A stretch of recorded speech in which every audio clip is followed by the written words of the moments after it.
Et si le vrai défi dans ta carrière, ce n'était pas ton poste ni ton salaire, mais la manière dont tu réagis face à un manager toxique. Parce qu'il y a une vérité qu'on n'ose pas toujours dire. Les plus grandes blessures professionnelles ne viennent pas du travail, mais de ceux qui dirigent. Pourtant, certains réussissent à grandir malgré ces contextes. Comment? En changeant leur façon de percevoir la situation. Aujourd'hui, je vais te montrer comment réagir intelligemment face à un manager toxique. Grâce à un concept puissant, le hack de la reconstruction. Et reste bien jusqu'à la fin, parce qu'on parlera d'un homme inspirant, Nzweli Nkizi, qui a prouvé qu'on peut faire face à la toxicité sans perdre son intégrité. Bienvenue sur Start RH, je suis Marie-Christelle. On a tous entendu ce conseil. Si ton manager est toxique, pars. Mais est-ce toujours la solution? La vérité, c'est que fuir sans comprendre, c'est comme fermer les yeux sur une leçon que la vie essaie de t'enseigner. Et c'est là qu'intervient le hack de la déconstruction. Au lieu de subir la situation, tu la décomposes pour en extraire la compréhension. Est-ce que ton manager est toxique ou juste exigeant? Beaucoup de jeunes pros confondent la pression et l'abus. La pression te pousse à évoluer.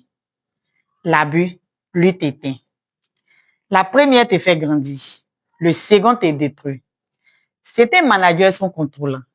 Ils veulent tout vérifier. D'autres sont instables. Ils changent d'avis sans raison. Et d'autres encore sont humiliants. Pour comprendre leur profil, c'est déjà reprendre le contrôle de ton espace mental. Qu'est-ce que cela déclenche en toi? Est-ce la peur, la colère ou le sentiment d'injustice? Ces émotions ne sont pas faibles. Elles te montrent ce que tu dois apprendre à maîtriser. Tu ne contrôles pas la toxicité d'un autre, mais tu contrôles la manière dont elle t'atteint. Le piège, c'est de rester bloqué dans la posture de victime. Tu te dis, il me déteste, il me rabaisse, je n'y arriverai jamais. Si tu nourris cette pensée, tu lui donnes du pouvoir. Le vrai hack, c'est de passer en mode leader. Pose-toi cette question. Qu'est-ce que cette situation veut m'apprendre sur moi-même? Peut-être que tu dois apprendre à dire non. Peut-être que tu dois mieux poser tes limites. Ou peut-être que tu dois apprendre à ne plus chercher la validation des autres. Un manager toxique peut devenir un meilleur formateur si tu changes de regard. Comme le dit Carl Jung, ce que tu ne transformes pas, tu le transmets. Si tu ne déconstruis pas ce que tu vis, tu risques de reproduire plus tard le même schéma. Quand à ton tour, tu seras manager. Parlons maintenant d'un homme qui a incarné ce calme intérieur face à la pression. Nzweli Nkizi. Médecin et homme politique sud-africain, il a dirigé pendant des crises telles que le sida et la COVID-19. Imagine un environnement où les critiques pleuvent, où la tension est constante, où la moindre erreur peut coûter des vies. Beaucoup auraient craqué. Lui, il a choisi de ne pas réagir à la toxicité, mais de rester focalisé sur le but, qui est de sauver des vies. Ce que j'aime dans son parcours, c'est sa capacité à écouter sans absorber. Il savait faire la différence entre les attaques personnelles et les vraies urgences. Il ne niait pas la difficulté, mais il refusait d'y laisser son humanité. Dans ton travail aussi, tu peux adopter cette posture. Quand ton manager te parle mal, respire.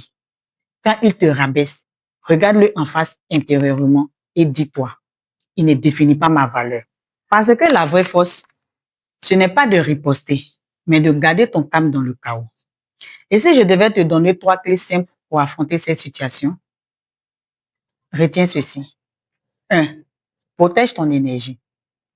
Ne laisse pas ton manager envahir ton espace mental. Mets des barrières émotionnelles. 2. Sois irréprochable professionnellement. Car la compétence est ton meilleur bouclier.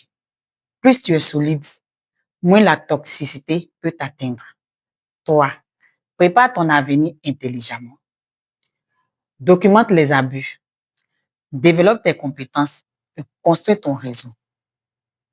Et quand le moment viendra de partir, tu le feras avec pouvoir. pas avec peur. Tu sais, la vie professionnelle, c'est un peu comme une école sans mur. Certains professeurs t'apprennent la technique, d'autres t'enseignent la force.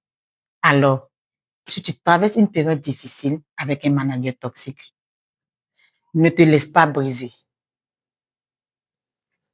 Utilise cette épreuve pour devenir plus conscient, plus solide et plus humain. Parce qu'au fond, le vrai succès, ce n'est pas d'éviter les gens toxiques, c'est d'apprendre à ne pas leur ressembler. Si cette vidéo t'a parlé, abonne-toi à Start RH. Parce qu'ici, on ne se contente pas de travailler, on apprend à grandir. À très bientôt dans mes prochaines vidéos.